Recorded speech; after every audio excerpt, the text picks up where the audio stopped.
Hey, welcome to Talking Ed. My name is Dave Benson. I'm Executive Director of Associated Christian Schools, ACS. And Talking Ed basically is a podcast, a conversation with real-life teachers as we explore what it means to see our subject areas through a biblical lens, to teach in a Christ-centered way. And today I'm over here at Calvary Christian College. I've been up doing some PD with the school, and it's been an absolute privilege to get to know some of the staff. And one of the staff members here is Peter Bourke. So welcome to the podcast, Peter. Thanks for having me. Yeah. Now, tell us a little bit about yourself and your role at the school. I know that you are in the creative arts area with so many different language ways you could say it, but head of creative arts. Yep. Just tell us a little bit about yourself and what your role involves here. Yeah, so I've been here since 2012, teaching in the high school. I've got a wife that teaches at the school as well, and two wonderful boys that come to the school. How old are your kids? They are 10, although my 10-year-old has his birthday next week. Very exciting. Nice. And 8 is my one, so yeah, two boys there. So then my context at school, I'm teaching music at school, so year 10s, 11 and 12. I also get to oversee the productions in the high school every year, which is super fun. Is that one of your favorite things? That is very much one of my favorite things. Why do you like it so much? Because it's so intensive. Like I was teaching PE and carnivals, you love and you hate them. Yeah. What do you love about it? I love that you get kids outside of the classroom, and you also when you teach music, you have your select group of kids that choose it as a subject. And then when you open up to a musical or a production, you've got a lot of those kids go in it, but then you've got kids from this area, and you meet so many more of the kids and interact with so many more of them, and they show you these other talents that they've had. Or these kind of showcase and bring stuff out. And you just get to put these productions on that celebrate them, that they get to show how wonderful they are, and you get to see them in different lights and it's fantastic. Love the buzz that they get. Yeah, that's awesome. Yeah. Now, you come from a music background, so just maybe give us a little sense of the 30-second grab, the breath answer. Yeah. What's kind of been your musical background that's led you into teaching music? Yeah, so I learned piano basically my whole life. Got singing lessons as well from late primary school. Studied opera once I finished school. Peter has a brilliant voice. I'm a tenor as well, and I can tell a very strong tenor. It was impressive. So, yes. And I've taught piano privately, and now I'm here teaching music. Yeah, and I think you were saying you did a bit of Sing Us a Song, You're the Piano Man for a period as well. So, lots of little press the button, you can play the right song kind of thing. Yeah. That's impressive. Fantastic. Now, a question I'd love to ask early on is totally open-ended, and it doesn't even have to be your own story, but from your Calvary context, tell me a story of where you see God at work. And it's not that we're going, yay me or yay us because we're doing stuff, but God is doing things through this community, and you're looking on going, isn't that wonderful? Yeah, I think it comes to, I see it a lot, and I mentioned before through the productions that we do as well, is definitely one area that jumped out this. In that you see kids who are super shy normally, or they're, they might stick to themselves, or you don't know that they've got something. And then you're able to put these showcases or these musicals on, and they stand out, and they find a voice within them that they didn't know that they had, or that maybe they knew they had, and you've now given them an opportunity to be confident in that. And then they are all of a sudden able to express this amazing sound, whether that's an instrument or a voice there. And I know he's got guitar showcases and things as well, a lot of opportunities to go, look what I can do. Yeah. But not just look what I can do, but isn't this cool? I got some gifts, and this is a gift from. Yeah, and there's underpinning it all is that all our gifts are from God. And growing up, having played piano and showing pianos everywhere and sitting around and playing piano for friends and everything, that's natural for me to just do that for people, and to then go, all right, these kids, let's give them their chance to shine. How else can we get these kids out there that know that they can do something, and let's celebrate them and give them an opportunity to shine. I love those times. That's wonderful. Yeah. So what we're going to do now is we're going to, as we have on each of the podcasts, is what if learning. It's a 3-step kind of approach to connect what you're doing to your faith. not integrating things that are dissimilar, but seeing your subject area through a biblical lens. And the first one that we do is seeing anew curricular connections. Where do you see the connections between whether it's the curriculum in the arts or in music or drama and your Christian faith? And that one we're going to do in 3 steps. I know it's a bit complex, but we're going to talk about creation, fall, and redemption. So we'll do creation first. So where do you see curricular connections with the good of creation, that God designed us for good, and what you're called to teach? Well, really, God's a creative God. So creativity is in all of us, and it's God-given. God wants us to paint. God wants us to sing and dance and to praise and celebrate. So, we just get this opportunity to do skills, obviously, and help people learn how to act or learn how to play the guitar. And then how can we then use that for good from that? What does it mean to use the arts for good? I mean, we're going to talk about the fall in a moment. Yeah. How it often becomes self-referential. What does it mean to use arts for good? What is the good? Is it blessing other people? Is it joy? Yeah, like expressing joy. There's so much hurt especially in teenagers. And so it's a way that they can come to a safe place and express that hurt and get it out so they don't have to hold on to it. So it's not just happy stuff. It's honestly representing the world creatively to make sense of the world, to make meaning. That's right. And they can make meaning. And then from there, there's healing. And there's a way that, like, once they get it out, then you can, like, they've got it out and go, and then they realize, I've just made something beautiful. And then they can go on a journey to make something that might be more uplifting, and they've been able to work through their hurt and their pain. I might come back on that last one when we talk about redemption as well, because I'd love to hear a story of that. But I'm going to have to hold on there for a moment. Yeah. Well, let's talk the fall then. So God designed us for good, to love Him, love others, cultivate the world, culture making. That's part of the arts there. But the fall says that instead of loving God, neighbor, nature, self, we turned inwards. We made it all about us. There was a kind of mirror blocking God, neighbor, nature, and it's all about me. Yeah. Do you see that whether in the curriculum or in the arts in general? What are the connections there between the curriculum and a biblical worldview of the fall? Yeah, so I guess you could see it in almost every industry as well. Like when people make things about themselves and when people don't commit what they're doing to God. And it's not that you have to do music in church, but God's called different musicians to do music differently. Like I feel very much called to be teaching. So I'm not going to go out and try and be a performer that's got all his followers on Spotify or YouTube. You're not doing the Jacob Collier? No, that's right. But I'm here to impart and to let kids find their voice and to help them grow in their musical journey and play a part there. That's definitely where I feel called to be. But if I was to start going, I could go and make millions of dollars if I wrote an amazing album and going out there, but now that's self-serving.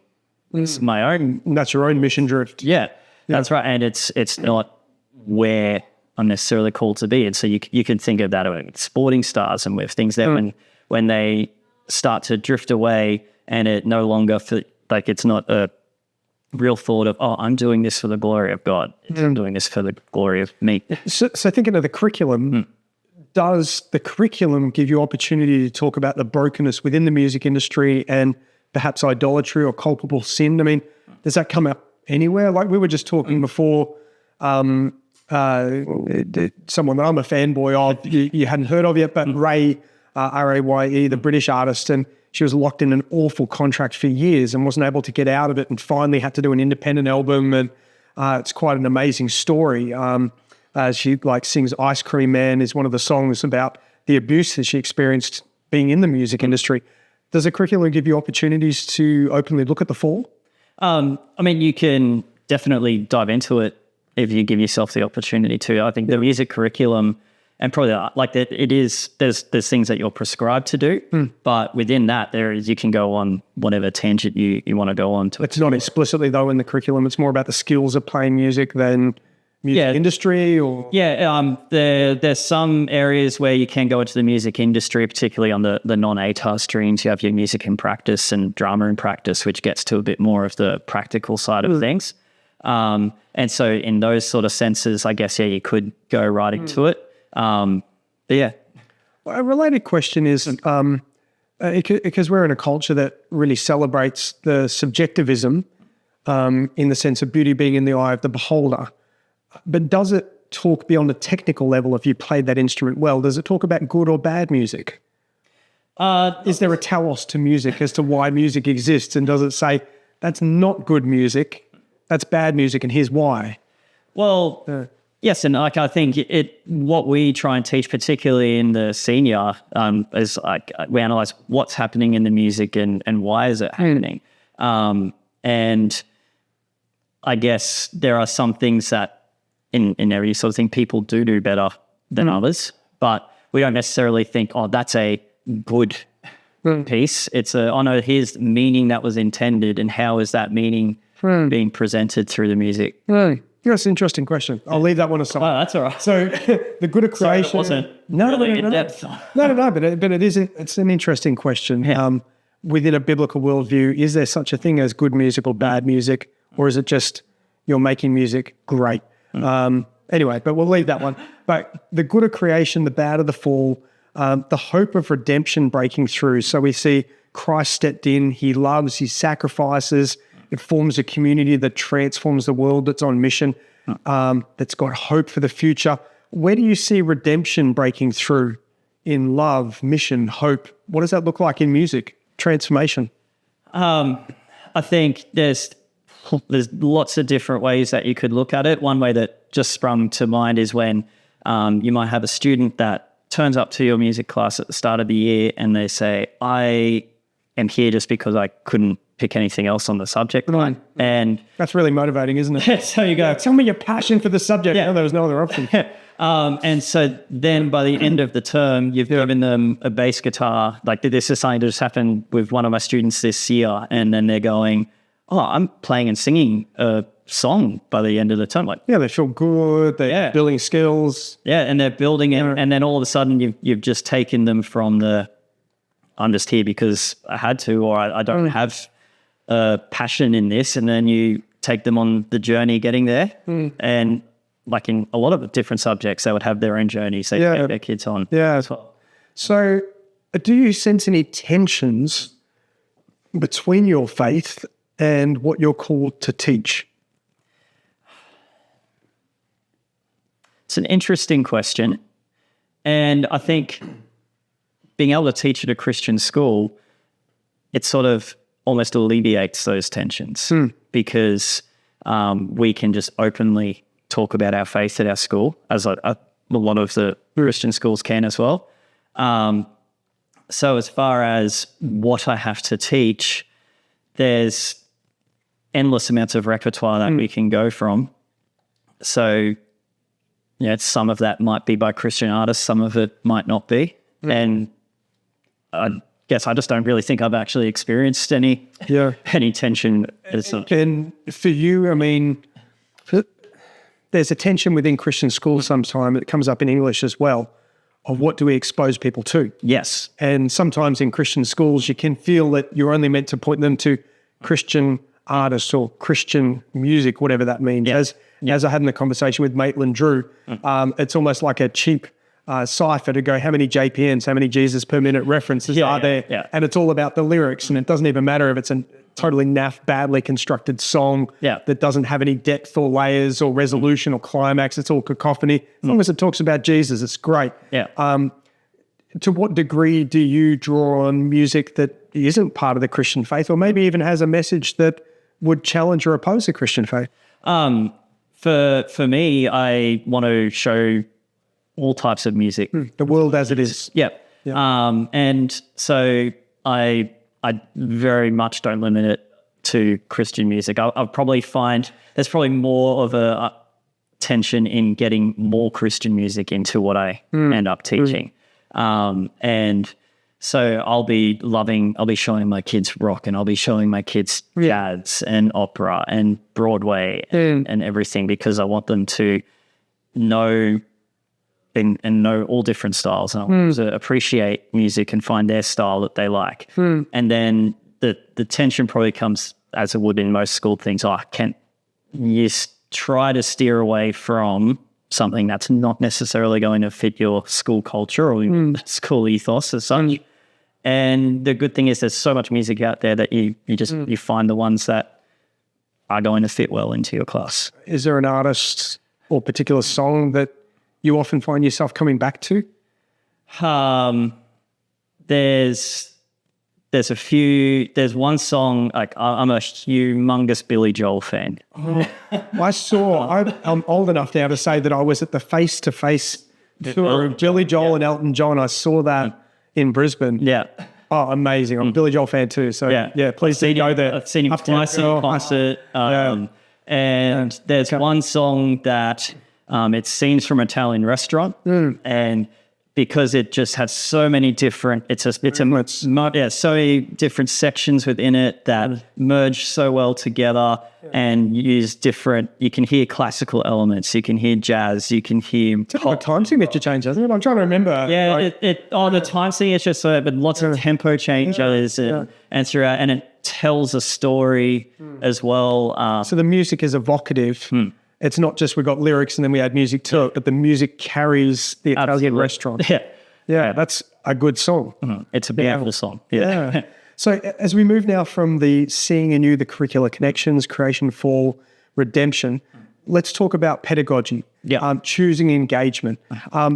If you've got this vision of forming culture makers who kind of are embedded in God's world and using the arts for good, how do you do the teaching and learning to help form them as people who are not just good musicians, but they're wise, they've got character, they've got skill? What are your kind of principles of teaching and learning? How do you go about it? I'm a very relational teacher, and particularly in the arts, where a lot of what you want the kids to do is expressing themselves. You know, in music, they're performing something, or they're composing, they're creating something.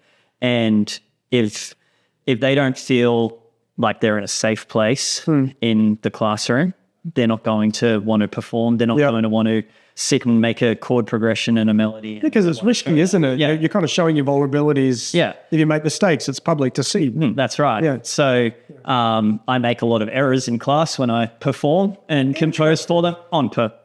Of course you do make error. The finger's just on rails. They know where they've got to go. Yeah, and it's about, encouraging the kids, hey, mistakes are good, and, hey, you want to write a song and here's a chord that sounded wrong.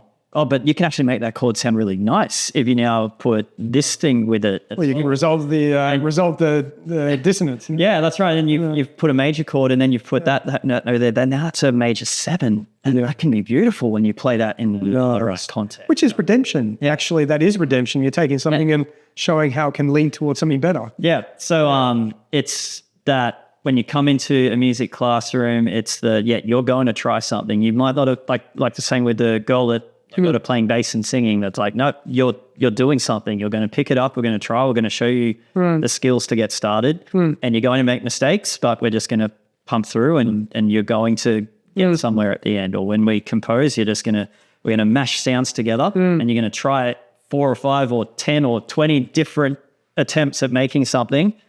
And a lot of it's going to sound bad or dissonant and that, but that's how you're going to learn what is going to end up sounding beautiful. That's an interesting one from the perspective of failure and how we frame what that is. I had a maths teacher who would do what you described, who would intentionally make errors in what he's doing, but once you got used to it, you could see him slow down. Yeah.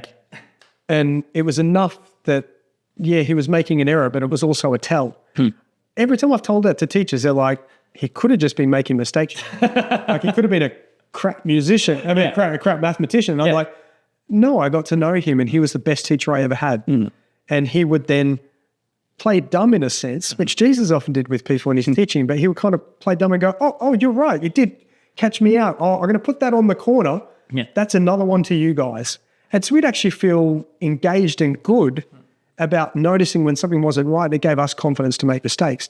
So do you frame wrong chords and stuff as failure? I mean, because it's very vulnerable to perform in a culture of excellence and look how impressive you are. Yeah. And then to get up and it goes wrong where you get stage fright. How do you frame that kind of stuff? Because that's character formation right there. Yeah, it's a difficult one. And because the kids don't want to play wrong. And It's embarrassing. yeah, that's right. If their voice breaks when they sing, It's every 13-year-old boy. That's right. And then you're playing a chord and all of a sudden you're playing something wrong to somebody else. Like it's people notice it. But it's about, well, what do you do when you make it? Do you give up? Do you stop? Or do you find your place in the piece to continue on with it? Or how do you frame, it's teaching the kids how you move from the mistake and move on with it. Which is a life lesson through the music. What about the individual versus community? It sounds like you're getting them involved. Like if I think of, so I'm probably going to be stereotypical here, but when I think of some of the guys that I know from African background, I know that's awfully diffuse to say African background, 50 countries, but pretty much everyone I know from African background, music is communal. It's owned. Yeah. Like discipleship being a tuning in to be not dissonant and a cacophony, but actually in harmony with each other. And so therefore the drum circle or like everyone's participating and it's not seen as, oh, you're better than them. It's just, you are there to make music, move, feel it. And you see kids do that, but then when we become self-conscious, especially in the West, it's very individualistic. I'm the iPod solo player performing for me. You better be impressed. How do you frame individual and community, and do you get them involved in kind of a communal learning of music? I think just trying to bring the answer. So I mean, is it mostly individuals, or I guess bands has to be communal? Yeah. So when say some of your classes, you'll split them off in bands, and so straight away it's got to be they have to work out how they play together and play as a team. Thinking back to, I guess, the productions so we just had a big showcase production, lots of performers of different dances and bands and things on one night. And so through our whole week of rehearsing and everything, we prayed at the very start and was very intentional with the students from when we're sitting here and the kids are going to make mistakes as they're rehearsing, but we're encouraging it.